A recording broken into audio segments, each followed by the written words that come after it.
आज गणगौर का पर्व है और लगभग पूरे देश में, ख़ास तौर से राजस्थान, गुजरात, यूपी, एमपी में इस पर्व को बड़े धूमधाम से मनाया जाता है। मान्यता है कि यह शिव पार्वती जी के मिलन का दिन है। गणगौर के इस अवसर पर हमें शिव जी के विराट व्यक्तित्व के कुछ अनोखे पहलू दिखाई देते हैं।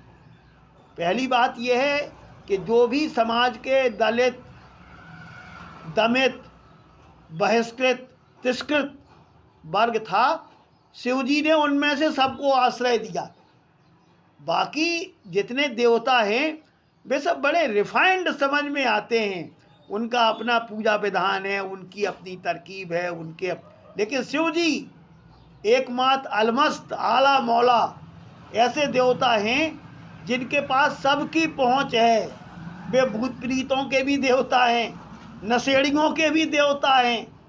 वे जो समाज के बहिष्कृत लोग हैं, जिन्हें कहीं सम्मान नहीं मिलता, वे उनके भी देवता हैं। जैसे कि बाबा गोस्वामी जी ने भी इस तरफ इशारा किया है, यमाश्रितो ही बक्रोपि चंद्रा सर्वत्र वंद्यते।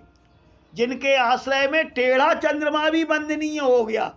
यानी कि संक्षिप्त बात यह है कि वो टेढ़े लोगों के भी देवता हैं, जिन्हें तथाकथित रूप से अपराधी कह लें आप, या ये कह लें कि जो अलग ढंग की सोच रखते हैं, ऐसे लोगों को भी शिव जी के पास आश्रय मिलता है। ये शिव जी की सबसे बड़ी बात है। और जब उनके एक से एक बढ़कर भयंकर गण हैं, तो वो भयंकर और युद्ध प्रिय लोगों के भी देवता हैं। जबकि अन्य देवताओं में इस तरह की सर्व स्वीकार्यता, सर्वप्रियता नहीं है। ये सर्वविदित है कि वे राक्षसों के भी देवता है। दैत्यों को भी उन्होंने सपोर्ट किया जब उन्हें ज़रूरत समझ में आई। जबकि इसके विपरीत ब्रह्मा वगैरह ऐसा नहीं करते। वे कठोर तपस्या के बाद वरदान भले ही दे दें, लेकिन शिव जी की तरह आश्रय उन्होंने नहीं दिया राक्षसों को, दैत्यों को। ये काम केवल शिव जी का ही है। शिव जी की लीला सबसे अलग थलग है। और ये जो तथाकथित रिफाइंड देव मंडल हैं, शिव जी अपनी शक्ति के बल पर यहाँ स्थापित हुए। हमें ऐसा लगता है कि शुरुआती दौर में देवमंडल ने उन्हें देवता के रूप में स्वीकार नहीं किया, क्योंकि उनकी जो सज धज है, उनके जो रहने का ढंग है, वो देवताओं को हमें लगता है कि अपने सुरुचि के अनुकूल नहीं लगा।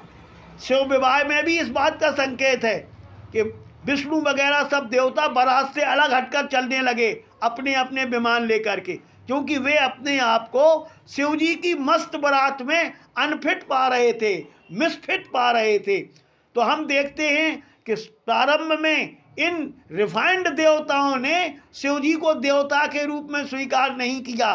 दक्ष का यज्ञ इस बात का सबूत है कि वहाँ सब देवता थे, शिव जी को नहीं बुलाया गया। यानी शिव जी पहले देवमंडल में बहिष्कृत माने गए, लेकिन उन्होंने अपनी शक्ति के बल पर देवों के बीच में महादेव का स्थान प्राप्त किया। जब उन्हें नहीं बुलाया गया तो वीरभद्र करी कोप पठाए, जग विध्वंस जाए तिनकीना, और सकल सुरन विधिवत फल दीना। सारे देवताओं को अच्छी तरह से सबक सिखाया जो दक्ष के यज्ञ में एकत्रित थे। तो देवाधिदेव महादेव अपनी प्रचंड शक्ति के बल पर देवों के बीच में महादेव बने, और इधर तिरस्कृत, बहिष्कृत, वंचित लोगों को गले लगा करके जन सामान्य के सर्व स्वीकार देवता बने। जय हो महादेव की।